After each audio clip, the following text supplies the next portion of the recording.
Buenos días, hermanos, bienvenidos. La semana pasada estuvimos meditando en la primera parte del capítulo 13.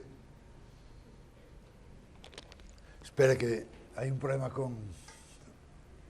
¿Así? ¿Más? ¿Ya? Les decía que la semana pasada estuvimos meditando en el capítulo 13 del Evangelio de Marcos. Y yo sé que después de lo que predicó el pastor Félix, algunos a lo mejor vienen con la escopeta preparada, otros a lo mejor vienen a ver qué va a pasar, así que si quiere seguir mi consejo, relax. Relájese, disfrute del mensaje y lo que es más importante, permita que Dios le hable. Permita que sea la palabra de Dios la que pueda ministrar a su corazón y que realmente podamos no solamente ser ministrados por la palabra del Señor, sino también que podamos ponerla en práctica. Así que vamos a hacer un breve repaso, ¿verdad?, de lo que compartió el pastor Félix la semana pasada.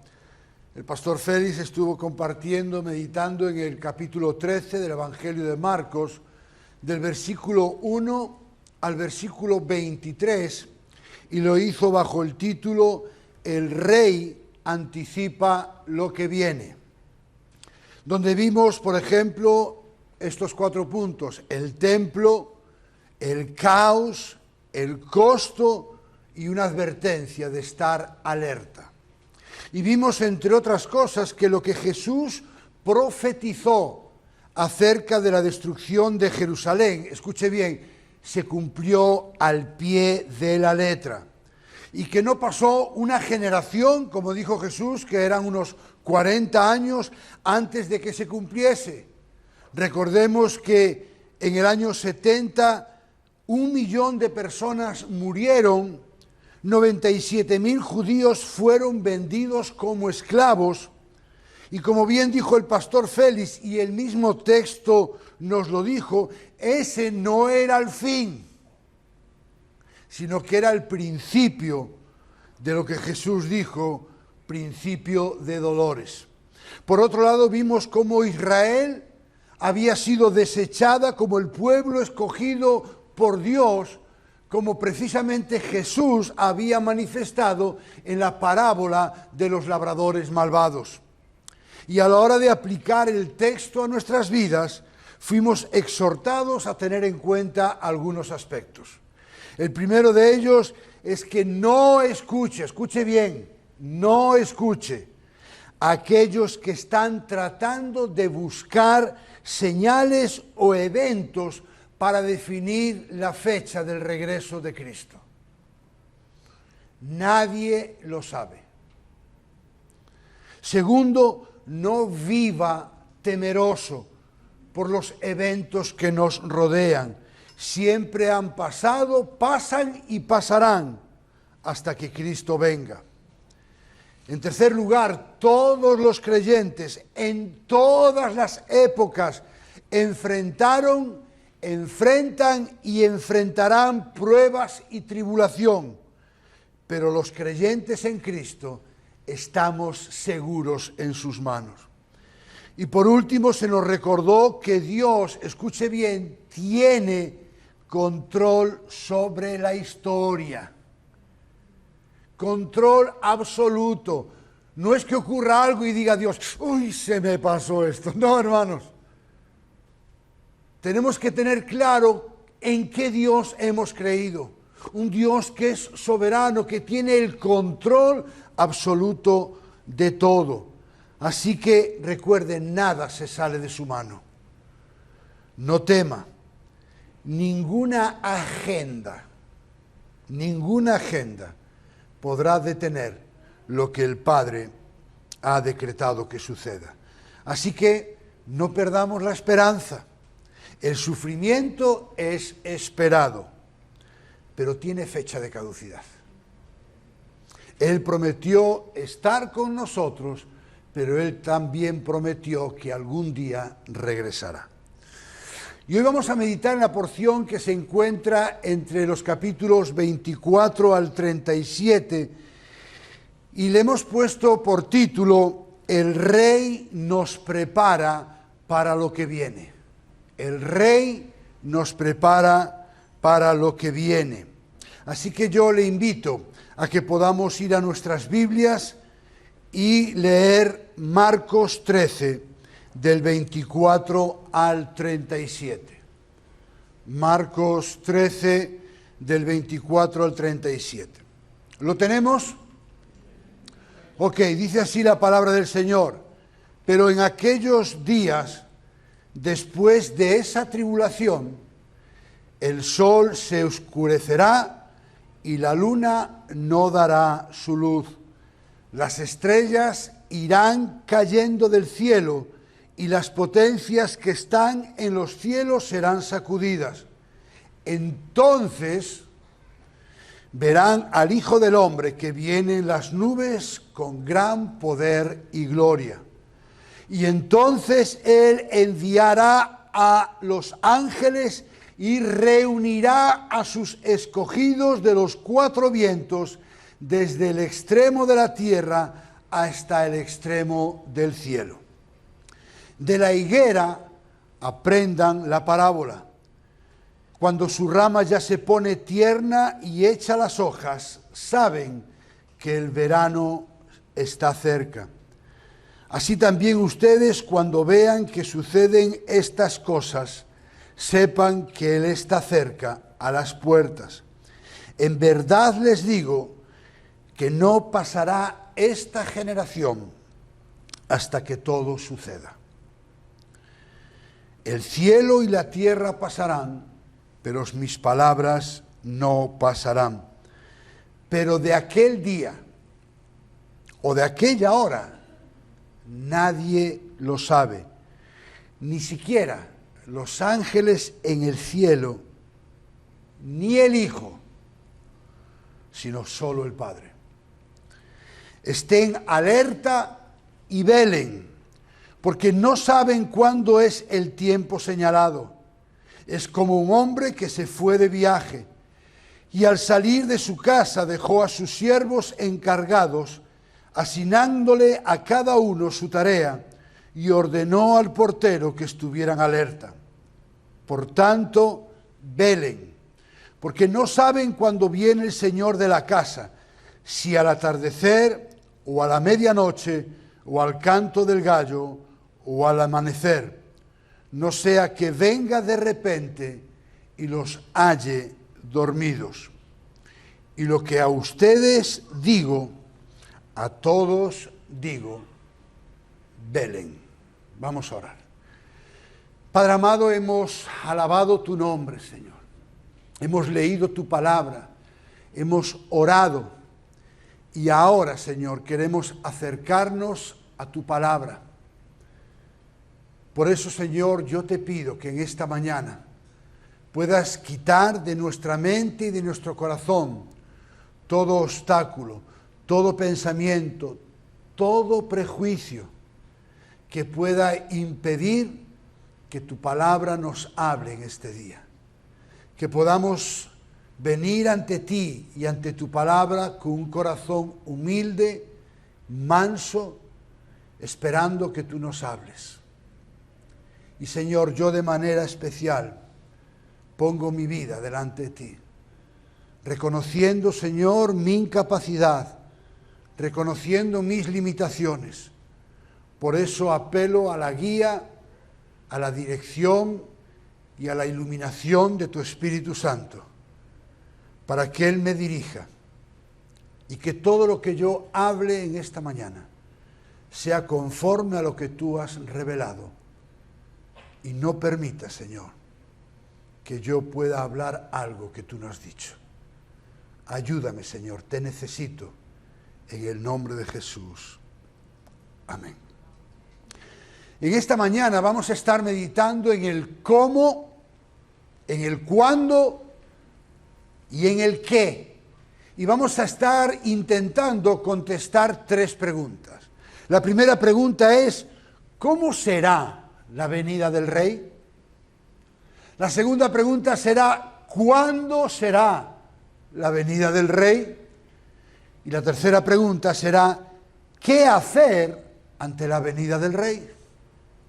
La primera pregunta es, ¿cómo será la venida del Rey? Versículos del 24 al 27. Mire cómo empieza Jesús esta porción del Monte de los Olivos. Empieza con la preposición pero.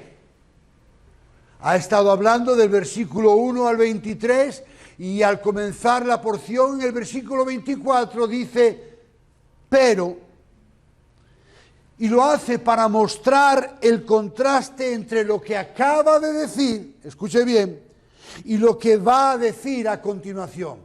Es decir, he dicho esto, pero ahora voy a hablaros otra cosa. Él acaba de hablar de la destrucción de Jerusalén, acaba de profetizar la destrucción de Jerusalén y el templo. Acaba de profetizar acerca de lo que será el principio de dolores. Acaba de profetizar acerca de lo que será la abominación de desolación, explicando que no pasaría una generación, 40 años, antes de que eso se cumpliese, como así ocurrió con la destrucción de Jerusalén y del templo en el año 70 después de Cristo. Y ahora va a hablar de su segunda venida. Y yo quiero llamar su atención sobre la expresión que utiliza en el verso 24. Dice, pero en aquellos días, escuche bien, pero en aquellos días después de esa tribulación. Es interesante porque en este sermón del Monte de los Olivos, Jesús solamente menciona 2 veces la palabra tribulación. Escuche bien, solamente la emplea 2 veces. En este sermón del monte Jesús menciona solamente 2 veces. La primera fue en el versículo 18, haciendo referencia a la abominación de la desolación y que corresponde con la destrucción de Jerusalén y el templo. Y Jesús dice, porque en aquellos días serán de tribulación. Escuche bien lo que dice.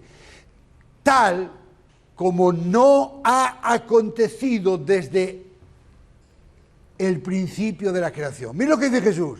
O sea, desde el principio de la creación no ha habido una tribulación semejante a la que yo acabo de profetizar. ¿Está conmigo? Y después en el versículo 24 dice, pero en aquellos días, que está hablando del tiempo final, después de esa tribulación. ¿Se da cuenta lo que Jesús explicó? Es decir, en el año 70 está hablando de esa gran tribulación que comienza con la destrucción de Jerusalén y que tendrá su final, esa tribulación, justo antes de que Jesús venga. Comienzo de la tribulación con la destrucción del templo, final de la tribulación, la segunda venida de Cristo. Y es interesante porque aquellos que han intentado ver eventos en la historia como la evidencia de la segunda venida de Cristo, quiero decirles algo, repase la historia desde el año 70 hasta ahora. ¿Sabe qué ha ocurrido? Que ha habido cientos de guerras. Escuchen, no estoy hablando de decenas, cientos de guerras donde murieron millones y millones de personas a lo largo de toda la historia. A lo largo de toda la historia ha habido terremotos.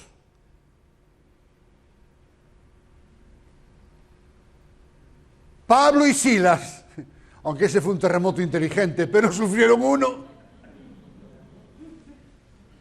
A lo largo de la historia ha habido pandemias. Escuche, ha habido pandemias a lo largo de la historia. La era de las pandemias no se inauguró con el COVID. Ha habido pandemias a lo largo de la historia. Ha habido hambrunas a lo largo de la historia. Desde que Jesús profetizó la destrucción del templo, va a seguir habiendo terremotos, huracanes, hambrunas, pandemias. Esa es la característica del mundo caído en el cual estamos viviendo. Así que Jesús en esta porción, que va desde el versículo 24 al 27, nos dice cómo va a ser esa segunda venida, que tiene varias características. En primer lugar, va a ser precedida de una gran conmoción celestial. Dice Jesús que el sol se oscurecerá y la luna no dará su luz. Las estrellas irán cayendo del cielo y las potencias que están en los cielos serán sacudidas.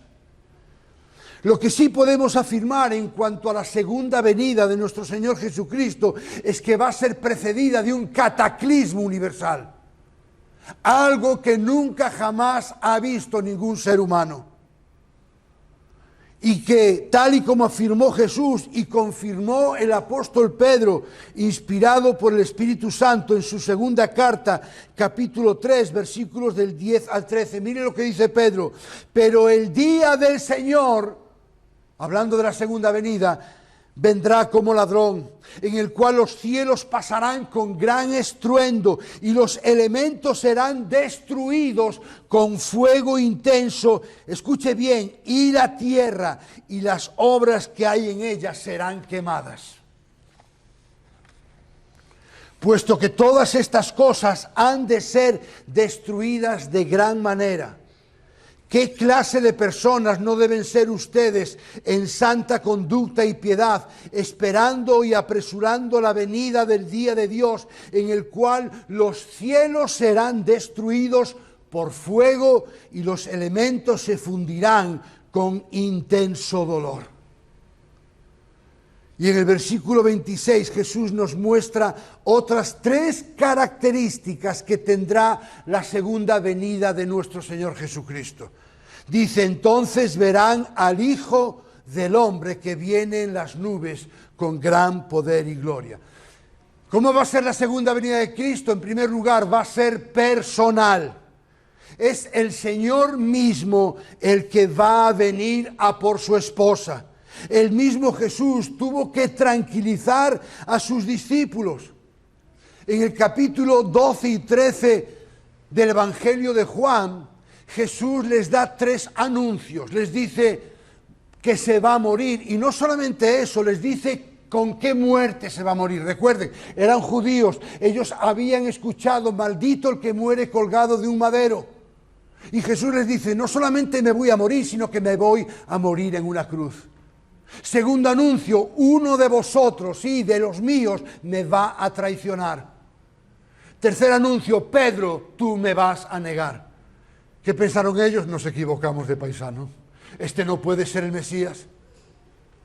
Así que ante esa situación, y ellos no verbalizaron nada, pero Jesús, que es omnisciente, les dijo, capítulo 14 de Juan, del 1 al 4, no se turbe vuestro corazón. Yo sé lo que estáis pensando, yo sé que ante lo que os acabo de decir, vosotros estáis medio en shock. De hecho, la palabra, el verbo turbar, significa quedarse paralizado, sin saber qué decir o hacer. Así que Jesús les dice, no se turbe vuestro corazón, creéis en Dios, creed también en mí.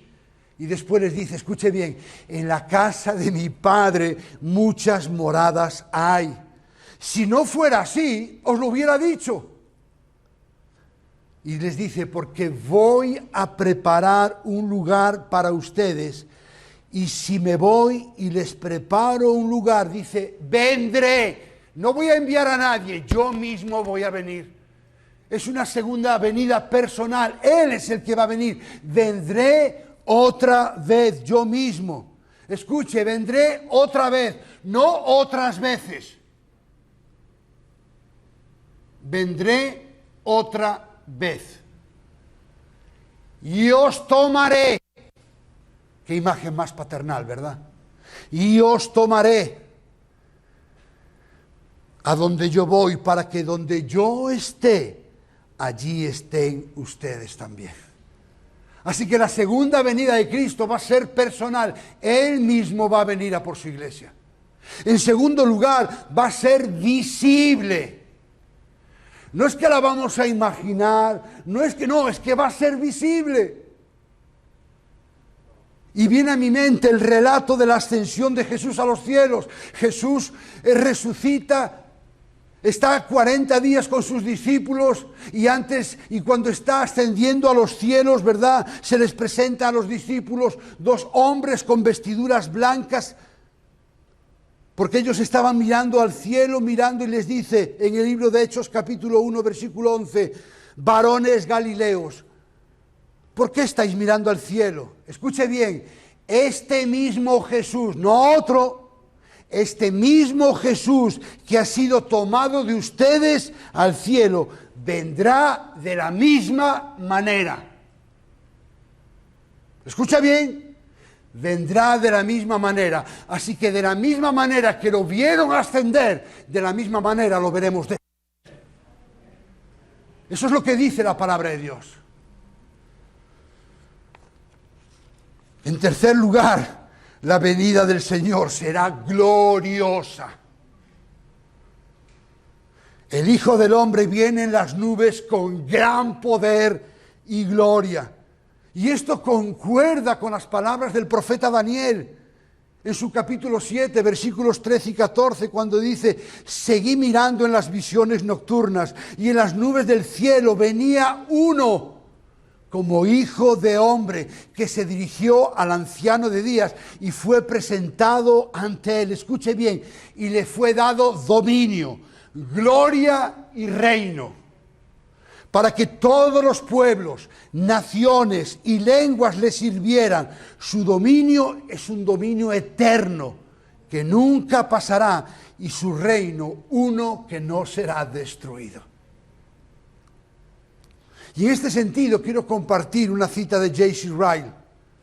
Creo que la van a tener ahí. Dice: la segunda venida de Cristo será totalmente diferente a la primera. La primera vino con debilidad, como un tierno infante nacido de una mujer pobre en el pesebre de Belén, pasando desapercibido, sin honores y apenas reconocido. La segunda vez vendrá con dignidad real, rodeado por los ejércitos celestiales, y para ser reconocido y temido por todas las tribus de la tierra. La primera vez vino a sufrir, a llevar nuestros pecados, a ser considerado maldito, despreciado, rechazado, condenado injustamente y ejecutado. La segunda vez vendrá a reinar, a poner a cada enemigo bajo sus pies, a tomar los reinos de este mundo como herencia, a gobernarlos con justicia, a juzgar a todos los hombres y vivir para siempre. Así que, hermanos, podemos afirmar que para los creyentes en Cristo su segunda venida será gloriosa. No debemos temer esa segunda venida, debemos anhelarla, porque será gloriosa. Pero escuche bien, esa misma segunda venida que será gloriosa para los creyentes va a ser pavorosa, llena de temor y de terror para aquellos que no han creído en Cristo. Un autor, haciendo referencia a los incrédulos, dice: el mismo Jesús de Nazaret, a quien han despreciado y rechazado durante tanto tiempo, tendrá finalmente la preeminencia. Ese mismo Cristo cuyo evangelio han rehusado creer, aparecerá como su juez y sin ayuda, y tendrán que comparecer ante él, impotentes, desesperanzados y enmudecidos. La segunda pregunta es: ¿cuándo será la venida del Rey? Versículos del 28 al 32. Jesús se refiere a una parábola, en este caso de la higuera. Y tenemos que ser muy cuidadosos, porque muchas veces hacemos una tabla rasa y hacemos una interpretación fuera del contexto donde Jesús está hablando. Entonces hay gente que ve la higuera y dice: está refiriéndose a Israel. No, se está refiriendo a un árbol. Escuche, aquí Jesús no está hablando de Israel. ¿Por qué? Dice, de la higuera aprendan la parábola, cuando su rama ya se pone tierna y echa las hojas, saben que el verano está cerca. Ahora, ¿por qué digo que no está hablando de Israel? ¿Por qué digo que está hablando de un árbol? Porque el relato paralelo en Lucas, Jesús dijo, también les dijo una parábola, mirad la higuera y todos los árboles. Escuche bien, mirad la higuera y todos los árboles. Así que Jesús se está refiriendo al árbol y las evidencias que podemos ver en un árbol de que el fruto está cerca. Y es interesante porque la higuera aquí es una referencia, como he dicho, a un árbol. Y lo que dice es que al observar la higuera y ver que la rama se pone tierna y que echa hojas, esa es la evidencia de que el verano está cerca. Entonces dice, ok, mirad la higuera, ver cuán tierna está, ver las hojas, entonces observando la higuera vais a saber que el tiempo está cerca. Y Jesús lo que quiere es que su audiencia, de la misma manera que puede identificar a través de la evidencia de una higuera, por su ternura y hojas, la llegada del verano, pueda al mismo tiempo, por medio de los acontecimientos que él ha profetizado en cuanto a la abominación de la desolación, que hace, escuche bien, referencia a la destrucción del templo. Y les está diciendo, ese tiempo se está acercando. Bueno, a lo mejor usted se está preguntando, bueno, ¿y por qué dice usted que no se está refiriendo a la segunda venida? Bueno, básicamente por dos motivos que el mismo texto nos da la explicación. En primer lugar, en el versículo 30, Jesús dice, en verdad les digo,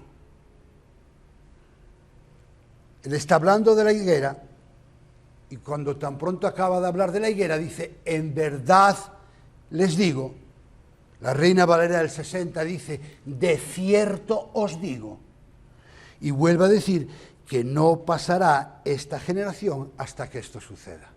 Así que no puede estar hablando de la segunda venida porque vuelve a decir que ese acontecimiento no pasará una generación. Y por si fuera poco, añade, el cielo y la tierra pasarán, pero mis palabras no pasarán. Es decir, puede haber muchos acontecimientos, pero lo que yo os estoy diciendo se va a cumplir al pie de la letra. Alguien dijo que las palabras de Cristo son un cimiento inamovible, porque son las palabras del Dios encarnado. El segundo motivo por el cual no está hablando de la segunda venida es que el versículo 32 comienza con la expresión pero. ¿Se dan cuenta otra vez? O sea, está hablando de una cosa y ahora quiere mostrar el contraste. Dice, pero. Es decir, podéis tener por cierto que no pasará esta generación, la destrucción de Jerusalén, hasta que esto suceda. Pero, lo que os acabo de decir, en aquel día o en aquella hora. ¿Ven el contraste? Por un lado está esta generación y después dice, pero en aquel día, por eso no puede estar refiriéndose al mismo evento. Y sigue diciendo, pero en aquel día o aquella hora. Ahora, ¿a qué se refiere aquel día? Bueno, se refiere a la segunda venida de nuestro Señor Jesucristo. Porque leímos en el versículo 28, pero en aquellos días. Y en el versículo 26 leemos, verán al Hijo del Hombre que viene en las nubes con gran poder y gloria. Y en esta porción vemos cómo será la segunda venida de Cristo. Y en este versículo 32 vemos cuándo será la venida de Cristo. Pero de aquel día o de aquella hora, escuche bien, nadie lo sabe. Ni siquiera los ángeles en el cielo, ni el Hijo, sino solo el Padre. Y nadie, en el español de España, significa nadie. Y si usted va al original en griego, verá que quiere decir nadie. Y en el español boricua, nadie. Todos los españoles que usted quiera. nadie significa nadie. Por lo tanto, si a alguien se le ocurre decirle acerca de alguna fecha, puede decirle a la cara, me estás mintiendo. Porque Jesús dijo que nadie lo sabe. El pastor Sugel Michelin define las palabras de Jesús acerca de su segunda venida como la secuencia definida de un evento. Escuche bien, como la secuencia definida de un evento, pero de un marco indefinido del tiempo. Es un evento que va a ocurrir, está bien definido, pero en un marco indefinido del tiempo. Es algo que va a ocurrir, pero que no sabemos cuándo va a ocurrir. Así que la pregunta de este segundo punto del mensaje en cuanto a cuánto será la segunda venida del Rey, la respuesta es no lo sabemos. Pero más allá de que pueda parecer una decepción, ¿verdad? Porque nos gusta saberlo todo. Nos gusta tenerlo todo bien controlado. Así que más allá de que sea una decepción para usted el hecho de no saberlo, creo que la palabra de Dios nos trae una palabra de exhortación. Para que no nos lamentemos por lo que no sabemos y que teniendo en cuenta lo que sabemos, podamos seguir las instrucciones de Jesús que nos llevan al tercer punto de nuestro mensaje, que es ¿qué hacer ante la segunda venida del Rey? ¿Sabemos cómo va a ser? ¿Sabemos cuándo va a ser? No lo sabemos. La pregunta es, ¿podemos hacer algo con tan poquita información? El versículo 33 dice, estén alerta y velen. La Reina Valera 60 dice, velad y orad. Leí una cita de un autor que dijo, la inseguridad, escuche bien, la inseguridad acerca de la fecha del retorno del Señor es ventajosa. ¿Para qué? Para mantener a los creyentes con una actitud de expectativa constante y preservarlos para el desaliento. Y a continuación Jesús usa una ilustración de la vida cotidiana para dar a entender la idea que intenta transmitir. Y les dice, es como un hombre que se fue de viaje y al salir de su casa dejó a sus siervos encargados, asignándole a cada uno su tarea y ordenó al portero que estuviera alerta. Por tanto, velen, porque no saben cuándo viene el Señor de la casa, si al atardecer o al anochecer, o al canto del gallo o al amanecer. Así que la exhortación de Jesús, escuche bien, es a velar y orar. Por lo tanto, no es tanto esperar con una actitud pasiva, y ese velar del que está hablando Jesús y orar contrasta con lo que dice en el versículo 36, no sea que venga de repente y les halle dormidos. Cuando yo era joven, bastante joven, pues me gustaba salir por las noches, ¿verdad? Me gustaba salir de fiesta. Así que mis padres sabían a qué hora yo salía de casa, pero no sabían a qué hora yo iba a regresar. Así que mis padres estaban esperando por mí. La diferencia es que mi padre me esperaba dormido. Él se metía en cama y dormía. Mi madre se quedaba despierta toda la noche. Porque además la vida que yo llevaba era un poco disoluta. Y yo recuerdo que cada vez que yo abría la puerta, lo primero que hacía cuando yo abría la puerta era escuchar la palabra de mi madre. Susito, ¿estás bien? Sí, mamá, estoy bien. ¿Se dan cuenta la diferencia? Los dos esperaban por mí, pero mi padre dormía y mi madre velaba.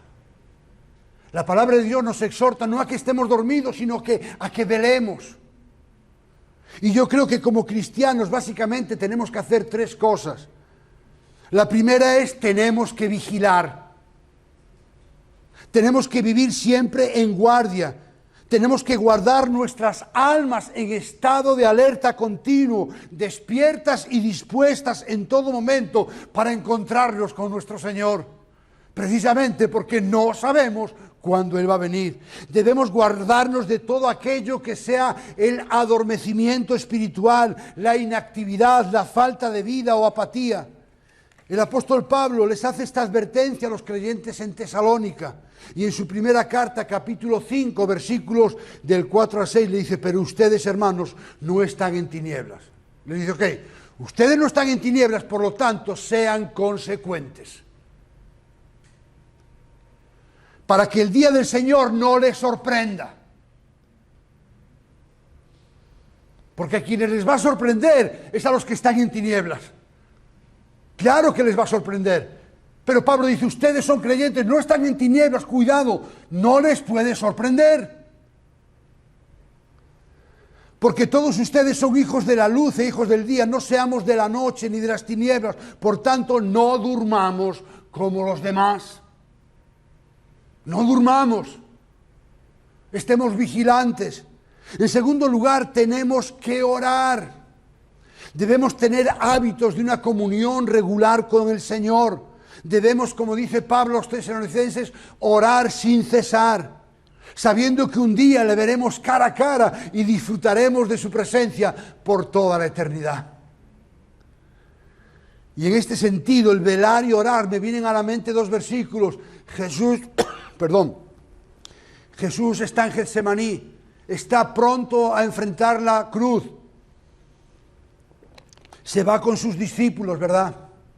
Y después se lleva aparte a Pedro, Juan y Jacobo y les pide, les dice: mi alma está angustiada hasta la muerte, velad conmigo. Y cuando regresa de derramar su alma delante del Padre, los encuentra durmiendo y les dice: velad y orad para que no entréis en tentación.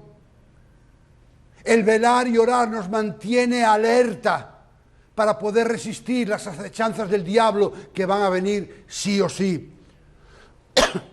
Ese Pedro que estaba ahí en Getsemaní, en su primera carta, capítulo 5, verso 8, dice: sed sobrios y velad, porque vuestro adversario el diablo anda como león rugiente, no como gatito, como león rugiente, no para molestarnos, sino para devorarnos. Por lo tanto, como creyentes debemos estar vigilantes, debemos estar orando, pero también debemos estar trabajando. Tenemos que servir al Señor de tal manera que glorifiquemos a nuestro Dios.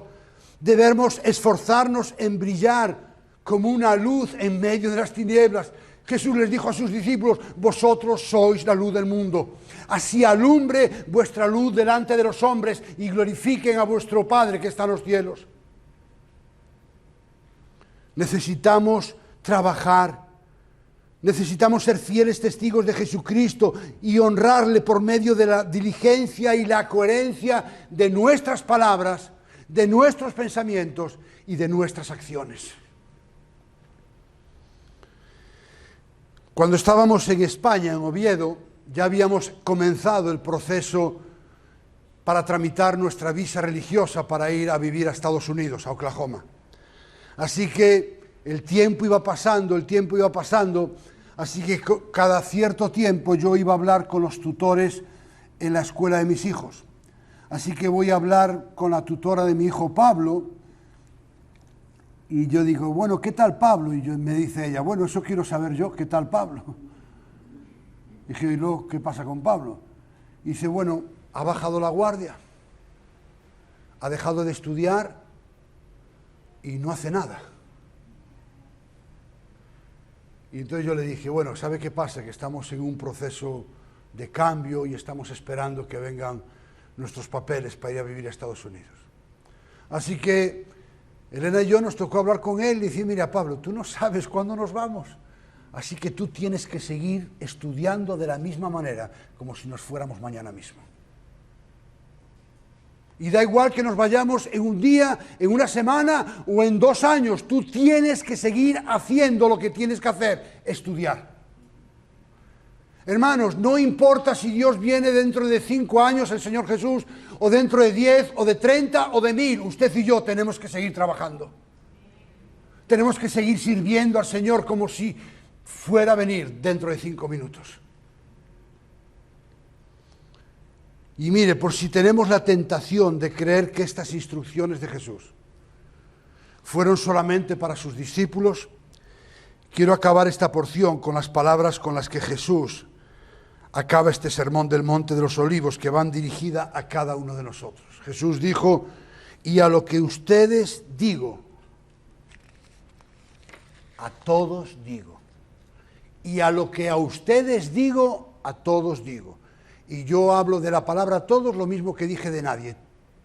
Todos, en el español de España, es todos. Así que todos nos incluye a todos los redimidos. Lo que Jesús le dijo a sus discípulos, nos lo dijo a todos, sin excepción. Y quisiera concluir este mensaje con 2 porciones de las Escrituras. La primera se encuentra en Filipenses 3, 20-21. Pablo escribe a la iglesia en Filipo y les dice: porque nuestra ciudadanía está en los cielos. Escuche bien, nuestra ciudadanía está en los cielos. ¿De dónde? De los cielos, de donde también ansiosamente esperamos a un Salvador. ¡Wow! Escuche, aún no estamos allí, pero nuestra ciudadanía es de allí. Y la evidencia de que nuestra ciudadanía es en los cielos es que un día de los cielos vendrá nuestro Salvador y nos tomará para llevarnos donde Él esté, nosotros estemos por toda la eternidad.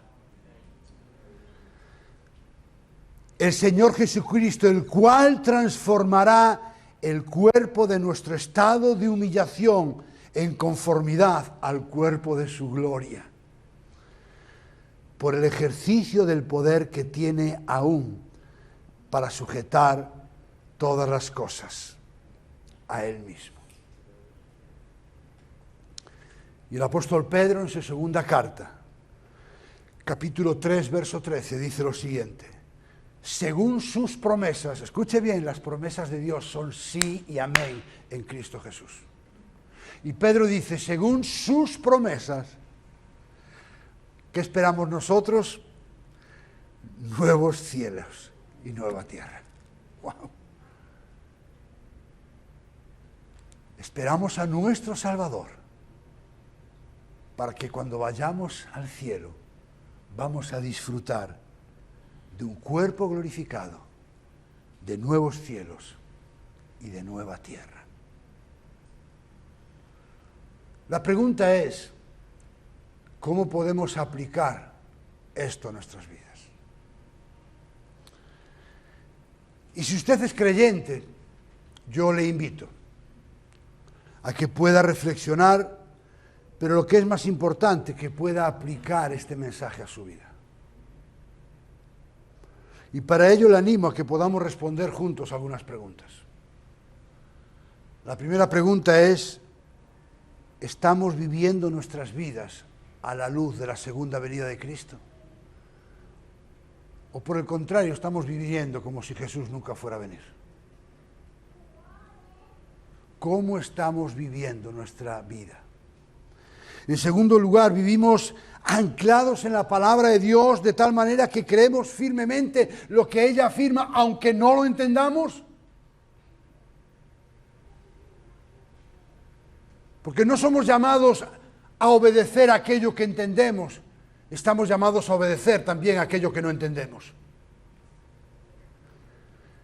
Somos de los que seguimos especulando con la segunda venida de Cristo, haciendo cálculos de cuándo se producirá. En cuarto lugar, ¿cuál está siendo nuestra actitud ante la segunda venida de Cristo? ¿Estamos velando? ¿Estamos orando? ¿Estamos trabajando? ¿O por el contrario, estamos dormidos.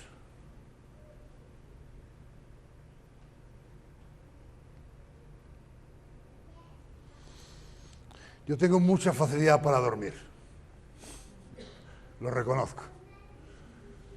Y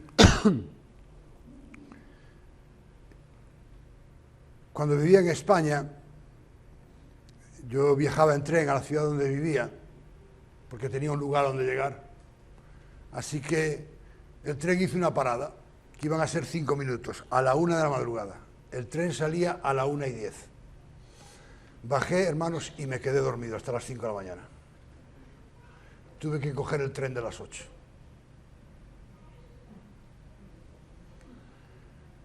Y hay cristianos demasiado flojitos. Vamos a dormir un poquito. No, hermanos, tenemos que estar velando, tenemos que estar trabajando, tenemos que estar orando.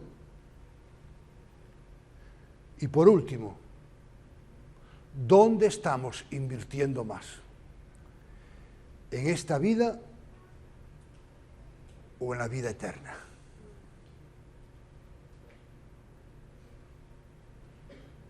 ¿Dónde estamos invirtiendo más? Hace años escuché una anécdota, creo que la he contado, pero que viene muy bien al caso. Y cuentan que había 2 creyentes aquí en la tierra. Saben que el Señor está preparando morada para nosotros, ¿verdad? Lo acaba de decir Él. Así que había 2 creyentes aquí en la tierra, uno que vivía con mucho dinero. Por cierto, tener dinero no es pecado. Él vivía con mucho dinero, vivía en un palacio, suelos de mármol. Impresionante la vida que llevaba, una vida cómoda. Y había otro creyente, pues, que vivía una especie de chabola. ¿Se entiende chabola? Bueno, una casa hecha de madera, una choza, con 4 tablas. Así que los 2 se mueren. Perdón, y llegan al cielo y lo recibe el que lo recibiera, da igual. Y dice, hola, bienvenidos. Gracias. Bueno, pues mire, esto es el cielo y ahora queremos enseñarles las moradas que ustedes van a tener aquí por toda la eternidad. Así que llega ese que era opulento y rico, ¿verdad? Y le enseñan su casa y dice, bueno, esta es la suya. Una casita con 4 tablas. Pero no dijo nada. Y siguieron andando y al que vivía de una forma humilde aquí le enseña, bueno, esta es la suya, un palacio.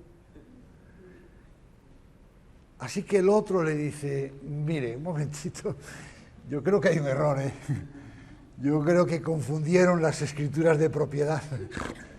No puede ser que yo, tal y como he vivido en la tierra, tenga esta casita y este hombre que era tan humilde, ustedes le den este palacio. Y la persona que lo recibió le dijo, bueno, lamentándolo mucho, nosotros no podemos hacer nada, porque aquí se hacen las moradas en el cielo con el material que ustedes nos envían desde la tierra.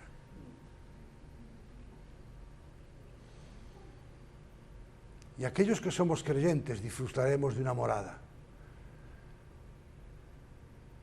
Pero la morada de la que usted y yo disfrutaremos va a depender de la inversión que hagamos aquí para el reino de los cielos.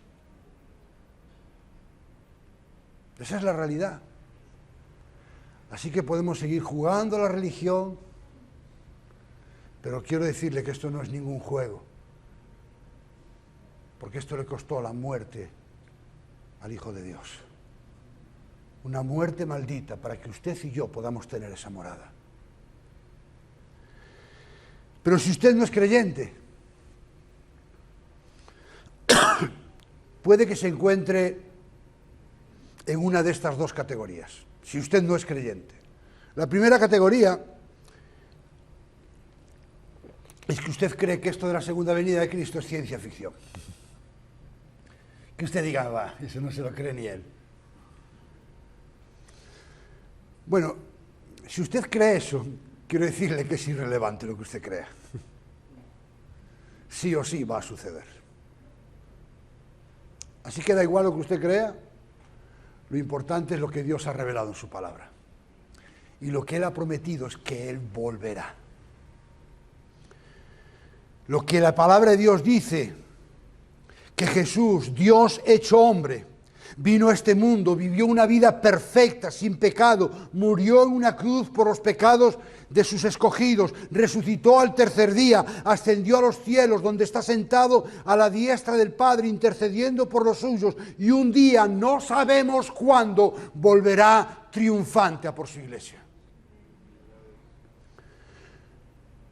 Por el otro lado, si usted a lo mejor no es creyente, pero a lo mejor tampoco le cuesta creer en esto. Pero quiero decirle que usted crea que esto puede suceder, tampoco es suficiente. No basta con creer esa verdad revelada en las Escrituras.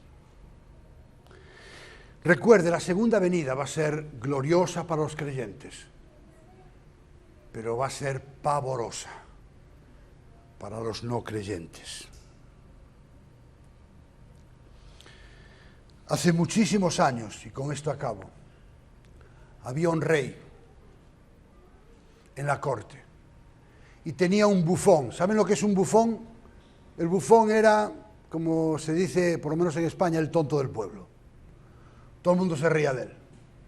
Era el que hacía reír al rey. Así que el rey un día, para burlarse un poco de él, le dijo: mira, quiero regalarte esta vara. Y si encuentras a alguien más tonto que tú, se la regalas. Así que el bufón cogió la vara y parece ser que no había nadie más tonto que él. Así que pasaron los años y el bufón seguía con su vara. Pasaron casi 10 años y llega a oídos del bufón que el rey está gravemente enfermo.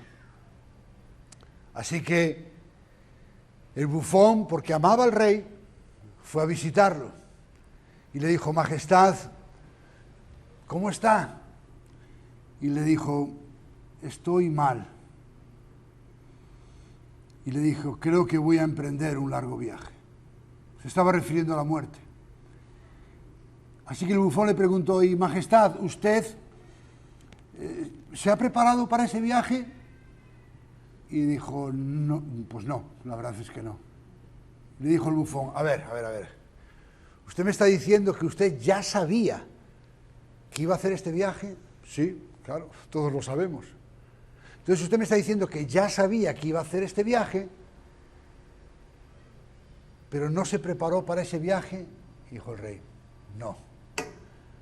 Así que el bufón cogió la vara y le dijo: ahí tiene, ya he encontrado a alguien más tonto que yo. Y mire, si usted no es creyente, un día va a hacer un viaje. Da igual que lo quiera hacer o no, lo va a hacer. La pregunta es: ¿hacia dónde lo va a hacer? Porque que lo va a hacer, se lo aseguro. Pero solo hay dos destinos posibles: cielo o infierno. Eso es lo que dice la Biblia.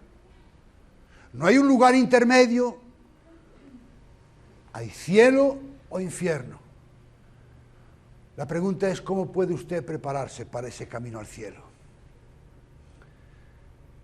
Pues el Evangelio son buenas noticias.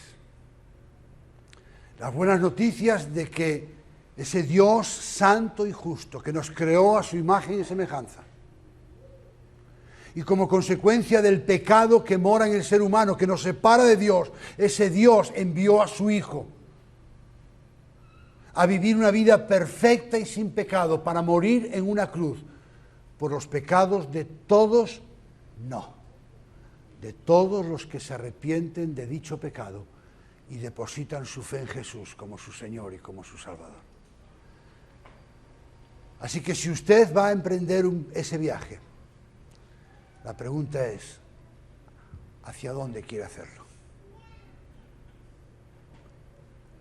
Así que yo le animo, le exhorto, que sea consciente de cuánto usted ha ofendido a Dios, que reconozca su pecado, que se arrepienta de él y que crea en Jesús como su Señor y como su Salvador. Y solo así usted podrá disfrutar de la vida eterna con Dios. Vamos a cerrar nuestros ojos. Padre amado, gracias por tu palabra.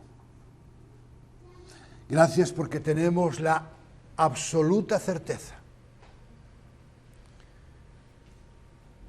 de que tú vas a volver y de que esa segunda venida será personal, será visible y será gloriosa. Podemos afirmar, Señor, de acuerdo a lo que tú has dicho, que no sabemos cuándo eso va a ocurrir. Pero sabemos lo que tenemos que hacer mientras eso no ocurra, que es estar vigilando, estar orando y estar trabajando en lugar de estar dormidos.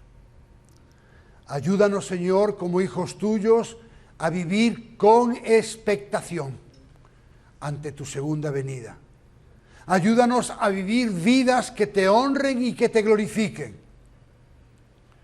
Y si hay personas aquí o que nos están escuchando por los medios y que no te conocen, que no son creyentes, que tu Espíritu Santo traiga convicción de pecado sobre ellos, para que puedan arrepentirse de sus pecados, depositar su fe en Jesús, para que así y solo así puedan disfrutar de tu compañía en el cielo por toda la eternidad. Recibe la gloria, la honra y el honor en el nombre de Jesús. Amén y amén.